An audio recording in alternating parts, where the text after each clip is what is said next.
Yung mga taong feeling entitled sa opinion nila at magrarant sa social media, kesyo ayaw nila sa'yo.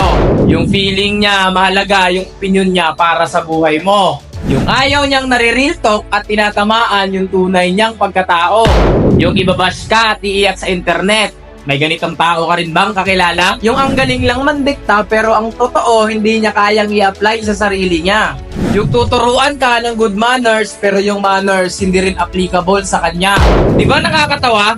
Imbis na patulan mo, ayahan mo na lang na manatili siyang bitter sa'yo. At patuloy na nanonood at nag-aabang ng post mo. Dahil sa huli, ikaw yung makakaabante at siya mananatiling inggit sa'yo.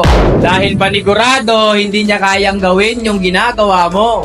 Mga boss, pag may mga tao sa paligid mo na ganyan, nako, matuwa ka dahil malapit ka na sa tagumpay na gusto mo. Kaya imbis na patulan mo, magpasalamat